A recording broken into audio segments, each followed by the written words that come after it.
այսօր նայում էի երկրի վարչապետի եւ ՀԵՑ-ի կառավարչի վիդեոն, որտեղ նրանք խոսում էին ինչ խնդիրներ կա ՀԵՑ-ում։ Եվ ցանկություն առաջացավ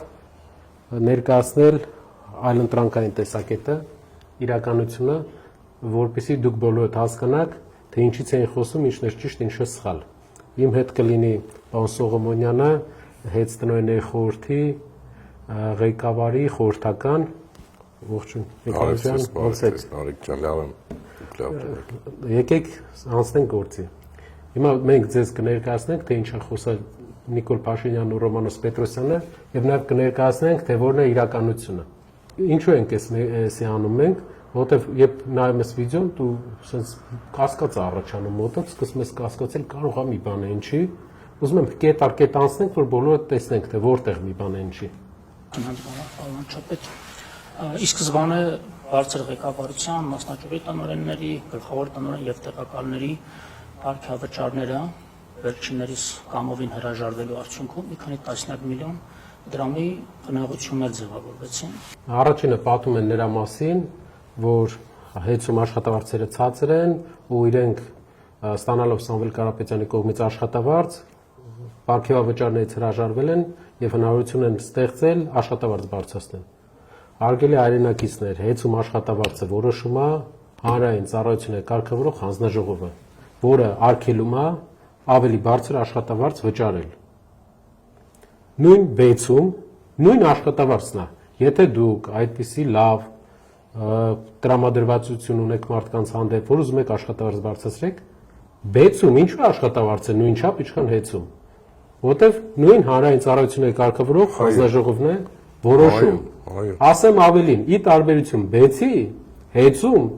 վերջի տարիների ընթացքում Սամվել Կարապետյանը իր անձնական միջոցներից 11 միլիարդ դրամ է հատկացրել ավելյալ աշխատավարձ տալու համար կամ աշխատավարձը մարդկանց բարձր պահելու համար, որը ոչ մի սակագնի հետ կապ չունի, իր միջոցներից է։ Այսինքն նրանք խոսում են նրա մասին, որ ՀԵՑ-ում ղեկավարության աշխատավարձը բարձր է, աշխատակիցների աշխատավարձը ցածր է,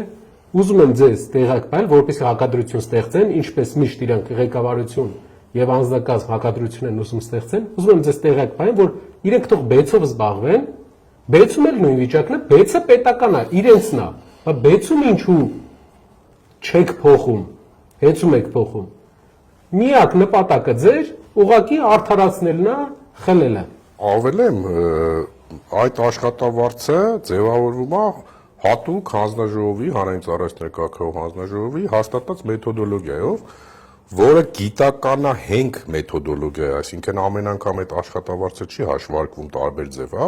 այդ նույն մոտեցումն է թե բեցում, թե ատոմականում, թե մնացած տեղերում, որոնք որ համարում են բնական մենաշնորհի սուբյեկտ, ունեն լիցենզիա եւ գտնում են պետական հանրային ծառայությունների կարգավորող հանձնաժողովի ներքո։ Իմիջիայլոց մի նրբությունն էլ ասեմ, աշխատավարձի ֆոնդը հաշվելիս ըստ գործող պետական ստանդարտների սահմանվում է նաեւ աշխատողների թվաքանակը։ Այսինքն ոչ միայն մենք ենք որոշում քանի հոգի աշխատի։ Հենց այդ կարգավորման տիրույթում մենք սահմանափակ ենք թե աշխատավարձի տարեկան ֆոնդով, թե աշխատողների քանակով։ Բայց չնայած դրան, Սամվել Կարապետյանը 28 միլիոն դոլար իր գրպանից վճարել է 11 միլիարդ, որ աշխատավարձերը հնարավորինս բարձր պահի կամ ավել մարդ պահի աշխատանքի, պարզ ասենք, հասարակ քաղաքացին դրա համար չի վճարում։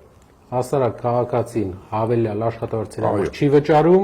վճարում ենք մենք, վճարում է Սամվել Կարապետյանը իր միջոցներից։ Անցնենք երկրորդ կետին։